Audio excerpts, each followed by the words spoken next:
عروسی بریم ما هم. چرا؟ حال میده. مفتخور باشه. میخوای فانتزیشو در بیاریم؟ یه هیستوری چک میکنیم.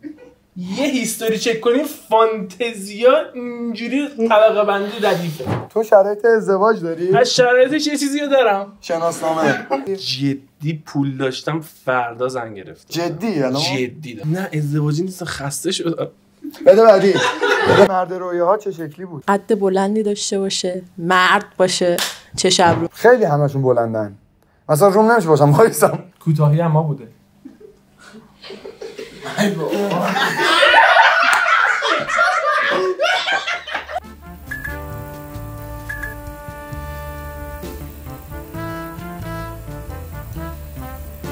سلام رفقا، دوباره خیلی خوش اومدید به دیتال. خیلی پر انرژی، سبک بالتر، چون یه نفر از آقایون رو از دست دادیم. در خدمتتون هستیم. از اونجایی که قسمت قبل یه مقدار جنجال حسین جان وارد برنامه کرد، البته هر کس خب یه رفتاری داره.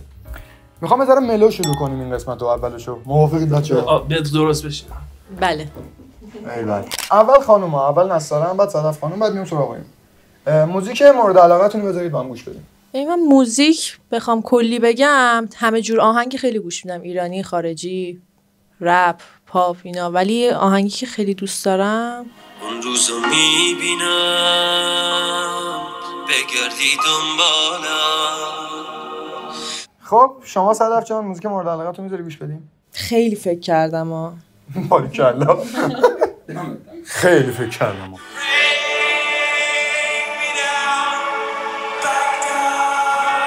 خب حتما لایوش باشه. حتما لایو. شما چرا این موزیکو دوست داری صدف جان؟ طولانیه. طولانی بودنه؟ نه. ها دلیلش نمیدونی الان در این موقع نمیگنجه. مرسی. مثلا شما چرا اون موزیکو دوست داشتی؟ من واقعا خیلی علاقه خاصی نسبت به شادمهر دارم، واقعا موزیکاشو خیلی دوست دارم. خیلی حس خوبی میگیرم نسبت به موزیکاش. فوق العاده است شادمهر. خب نیما جان شما بفرمایید. ببخشید من سوال میتونم بپرسم خانوما؟ بله. خانوما چیزی لازم نداره. چی بخشید؟ اون اسکار اند ولف بود؟ خیلی آناتما. اوه آناتما. خب آهنگم بذارم؟ خارجی هم بچه. آهنگم بذارم؟ فاصله بدم؟ چون کپی رایت میخوره. You make me feel like I am home again. چه آهنگ آرامش بخشی بود. بله. اصلا به شخصیتت نمیخوره. نه من اینجوری نگاه نکنید منو. چجوری از کجا نگاه کنیم بزن؟ پشت. چرا این آهنگو دوست داری؟ ببخش. این کاور آهنگ لاف سانگ ایدله. بعد ایدل حالا ای بچهای انگلیسی زبان یا با ما گیر ندن، همون عادل خودمون. از الی اومدید شما؟ من نه از NBA اومدم. جولای. بعد که آرزم حضورتون که کاورش هم هست، یعنی خودش انقدر دوست ندارم، معنیش خیلی قشنگه. دوست داشتید لیریکشو برید گوش کنید و ببینید چقدر قشنگه. مرسی. امیر جان شما؟ وقتی نگران بودم پولم نمیرسه، سال 94 شدم به غم و دوچار، روزی خالی میشد روی تنم دوتا خشاب. چرا؟ کلا زندگی من مثل این آهنگه. تو دفعه قبلی هم همین موزیک رو گذاشتی درسته؟ بله. خیلی موزیک قشنگیه. خیلی. یعنی روزی چند بار گوشش میدم. باریکلا. خیلی واقعا جدی خیلی موزیکای قشنگی گذاشتن بچه‌ام. آرامش تو موزیک بود، همین که فهمیدیم سلایقشون نظر باحال و متفاوت و تو شخصیته. مثلا نیما خیلی شر و شیطونه اون موزیکو گذاشت. جالب بود برام.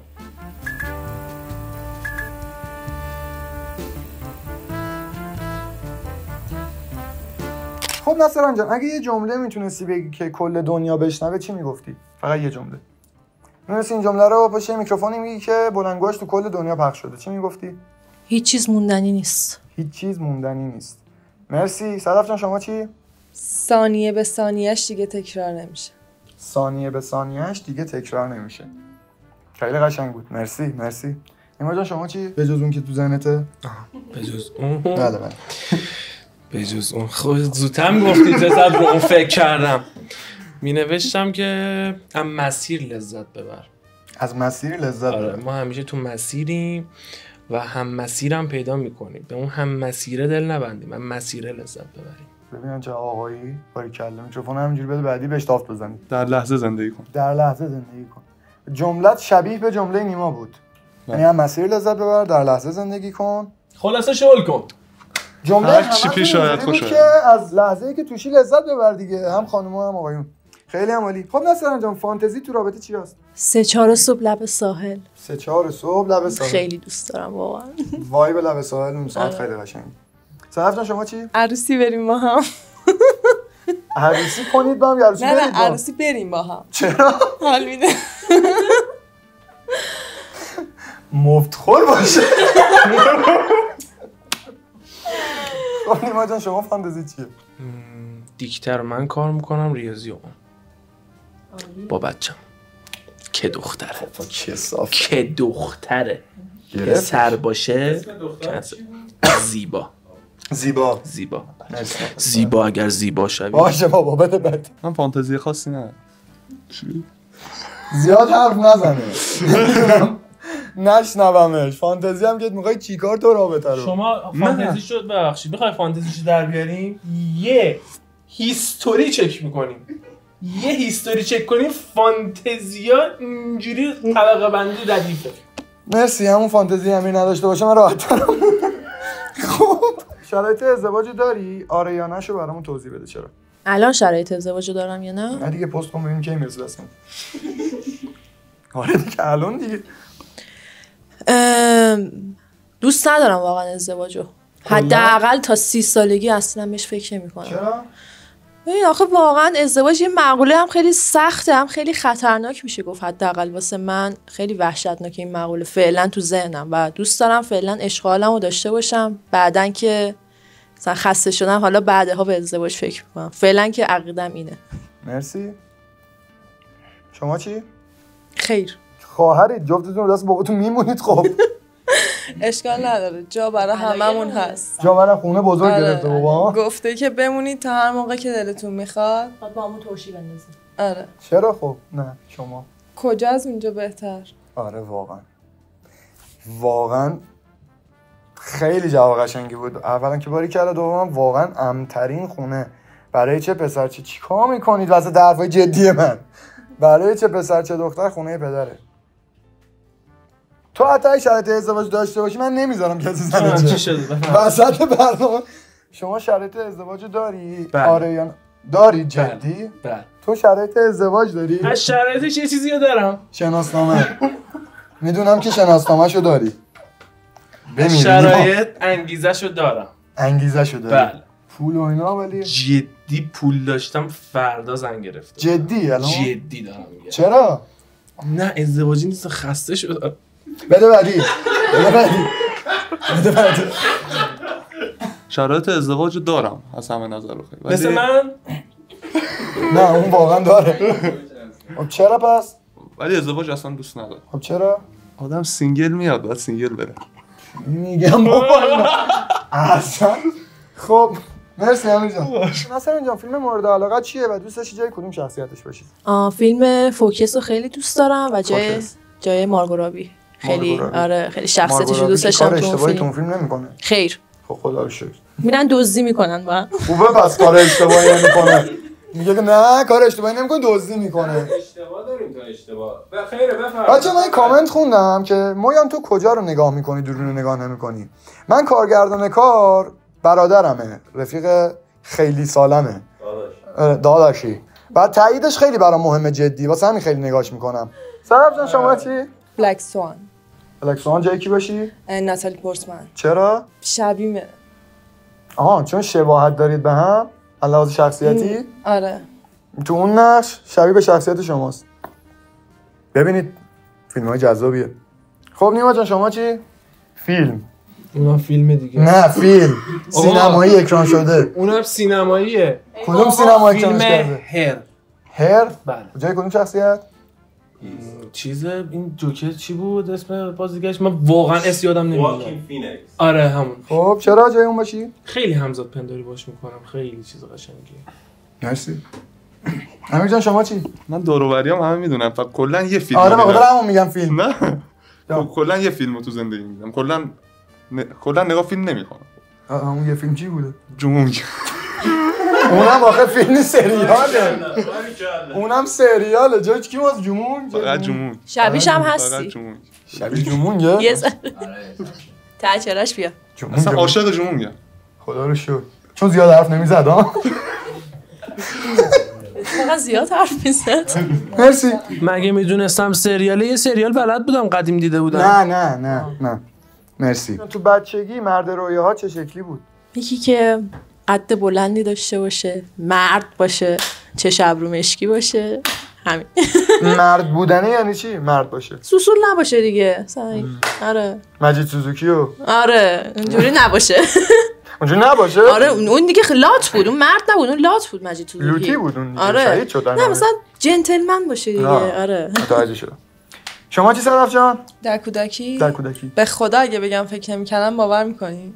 جدی؟ آره. آخه من میشه هر دختر بچه‌ای فکر می‌کنه مثلا مرد رویاهام فلان شکلیه. بابام بود دیگه تا اومدم تو جامعه و واقع گرا بودم. الان که خواهرت گفت آفرین راست میگه قد بلند باشه فلان. الان میگم قد پدرتون بلنده شما. بله. ماشاءالله. قد چنده صدف؟ 1.83. شما چی نصرن جان؟ 1.76. 1.76. 1.76. پدر فکر کنم 1.90 از قدشون آره؟ 1.87. ماشاءالله. ولی چقدر پدر دوست داشتنی دارید. من تا حالا زیارتشون نکردم ولی انقدر که بهشون علاقه دارید توی جواب همه سوالاتون استفاده میکنید معلومه چقدر محیط امنی ها آماده کرده برای خانواده‌اش. باریکلا. از همینجا سلام. نیما جان شما چی؟ جان. زن رویاها تو بچگی چه شکلی بوده؟ بجز اون. دیگه این واقعا هیچ یادم نمیاد که چرت بهت بگم. نه من بهت میگم بعدا. زن رویاهام چه شکلی بوده؟ مثلا ظاهری یا مثلا هر چی مثلا فکر می‌کنی تو بچگی با فلانی ازدواج می‌کنن. نه همیشه تو ذهنم یه دختر بچه کوچولو مثلا 5 6 سالگی توپولی بامزه تو باشه بکشید. آقا امیر جان تو زن شما چه شکلی بود؟ کم حرف بود. چرا انقدر با حرف زدن مشکل داری؟ با حرف زدن مشکل ندارم، با زیاد حرف زدن مشکل. رو مخش میرین. آره. مثلا قور کردن و اینا رو مخ. بچه‌ها امیر واقعا صدا از دیوار در میاد، از امیر در نمیاد. قدش هم بگو، قد اونا رو گفته، قد امیرم بگو. امیر که 2 متر و 5 هستن، همه اینو میدونن امیر 2 متر و 5. شما چندی؟ 1.90 و اینا. 1.94 فکر کنم نیما. خیلی همشون بلندن. مثلا روم نمیشه باشم وایسم. خب کوتاهی هم ما بوده.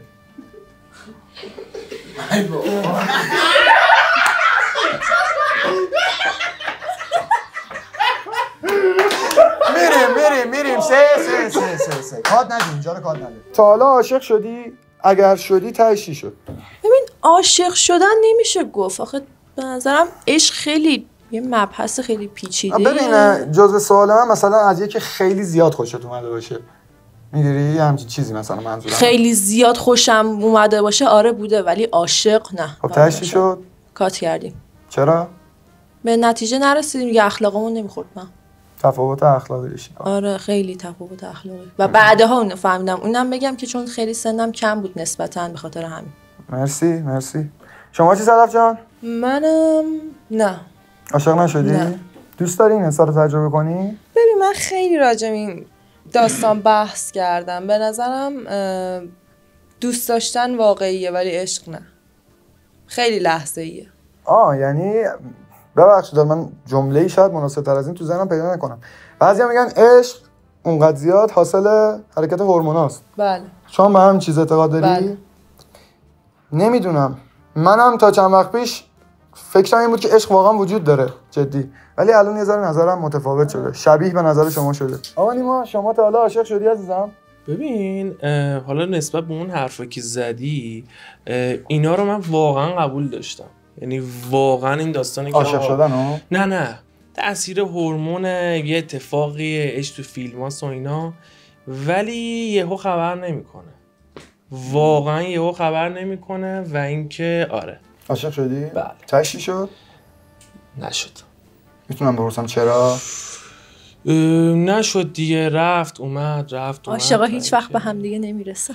آره متاسفانه واقعا خیلی دارکه، ولی میگه که من موندم با یه قلب بنفش. سیسماست. بده بعدی جان. من نه عاشق نشدم چون زیاد حرف میزنن همه هم. فرصت عاشق شدن. نه ولی خیلی دوست دارم یه بار تجربهش کنم. عشقو؟ به نظر عاشق شدن چه شکلی امیر؟ هیچ تصوری در موردش ندارم. تا حالا این مثلا تجربه نکردم. عشق دو نفره ببینی حظ ببری؟ نه اصلا. هیچ احساسی ندارم ولی خب دوست دارم تجربهش کنم دیگه واسه خب یه حسی داشته باشی به نظرم خیلی دوست دارم برام پیش بیاد ان شاء الله. ببینم چی همه میگن. اصلا اول اینه که با یارو صحبت کنی. حالا گفتم بهت بگم.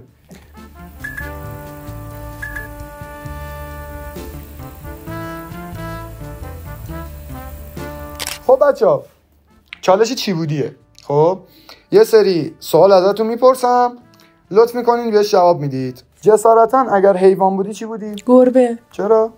همش تو خونه یه جا لشم، همه بهم میرسن. باریکلا. اگه رنگ بودی؟ بنفش. چرا؟ خیلی دوست دارم رنگ بنفش. بله. اگه شی بودی؟ تخت خواب. همش خوابه. اگه یکی از عناصر اصلی بودی؟ خاک. خاک؟ چرا؟ ماه تولدم. اگه یه صفت بودی؟ حمید. مهربون. مرسی. صدف جان شما جسارتا اگه حیوان بودی چی بودی؟ اسب. چرا؟ نجیب. قدرتمند. نجابت. اگه یه رنگ بودی؟ مشکی. چرا؟ دوست دارم. تو خیلی هم دختر ساکت و آرومی هستی. خیلی خانومی، جدی بهت میگم. نشون میده. چی نشون میده؟ اینجوری. نه خب حالا چیزی که ما دیدیم دیگه. اگه یه شی بودی؟ گلدون. اگه یکی از عناصر اصلی بودی؟ آب. چرا؟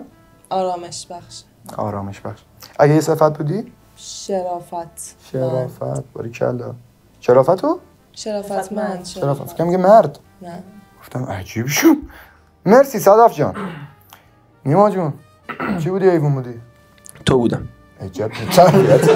خیلی بی‌تربیته. من تو رو به عنوان یه حیوان واقعا قبول دارم. میتونم تو باشم. داداشمی. فدات شم. حالا جزو حیوانات عام. حیوانات عام جغد بودم.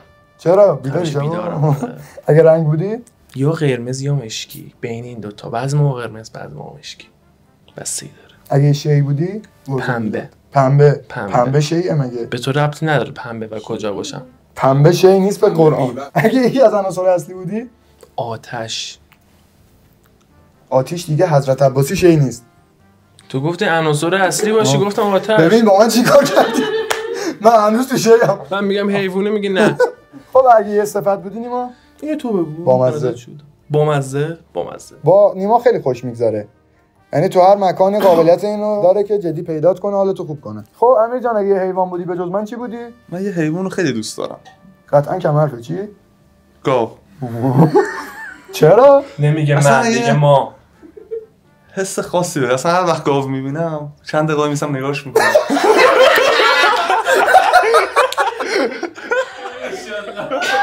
خیلی دوست دارم وقتی غذا میخوره مثلا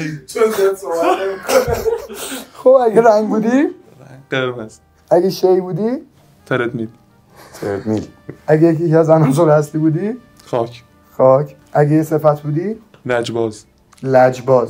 اصلا بهش نمیخوره نمیدونم چی میگه. بچه‌ها میریم برای سوال آخر این پارت. فکر کنی اسلحه داشتی به کدوم یکی از این آپشنایی که من میگم مواردی که من میگم شلیک میکردی؟ فقط به یکیش میتونی شلیک کنی و در صورت اینکه به شلیک کنی کلا محو میشه از جهان. فقر، بی‌عدالتی، جهل و خیانت. با این وضعیتی که ما الان داریم به فقر شلیک میکردی؟ آره. به خاطر وضعیتی که الان همه داخلشیم. آره. مرسی. صدف جان شما چی؟ جهل. چرا جهل؟ بقیه‌شو حل میکنه. یعنی جهل بین بره بقیه‌اش هم. مرسی. شما چی؟ جان. ببین حیف کارگردان با تو یه رفاقت صفر داره و یعنی همه این تیکه‌هایی که میگی رو میذاشتم جلوی تصویر. بگو من مشکل ندارم. من مشکل دارم. مشکل خودت. به چی شلیک میکردی؟ فقر، بی‌عدالتی، جهل، خیانت. 100% جهل. چرا؟ ببین زیر مجموعه سه تاشه. کسی که سه تا زیر مجموعه جهل منظورت فکر کنم. آفرین. بله. قدرت بیان هم میذاره ضعیفه. بله. چیایی داری این تو نگاه می‌کنی؟ همون جهل دیگه زیر مجموعه‌شو واقعا این سه تاشو داشته باشه نه فرق داریم نه بی‌عدالتی نه خیانت. مشکل اصلیمون از جهل میاد. مرسی. امیر جان شما چی؟ دهان ها زیاد صحبت نکن. فقر. چرا فقر؟ یه به نظر من هر فسادی که باشه فقر میاد اول. به نظرم فساد برخلاف فقر به نظر چه خیانت چه هر چی اول از فقر شروع میشه. من خودم که فکر میکردم واقعا نتونستم به هیچ کدوم شلیک کنم. چون همش به یه اندازه مهم و فجیعه.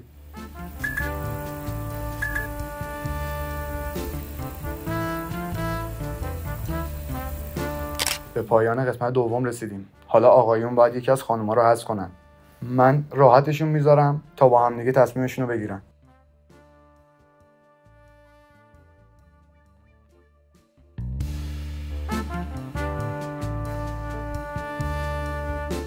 پس از 40 دقیقه بالاخره تصمیمشون رو گرفتن. خب اول نصر جان، به نظرت کدوم یکیتون حذف میشید از دوتا خواهر؟ واقعا نمیدونم، فرق نداره هر کی حذف شد. چیه؟ من به نظرم. چرا؟ نمیدونم، حس کردم. حست میگه تو؟ مرسی. صدف جان شما چی؟ من. چرا؟ همسو نبودیم. همسو نبودید؟ مرسی. خب نیما جان نتیجه چی شد؟ نتیجه رو من میخوام بگم ولی میخوام آنپاسش کنم بدم به رفیقم بگه. بگو. خودت بگو. بگی دیگه. اینجوری یه بار دیگه میخوای بگیری؟ خیلی نه عزیزم بگو. خجالت میکشی بگی؟ نه. با کمال احترام و ارزش من خانم صدف حذف میکنم. خانم صدف؟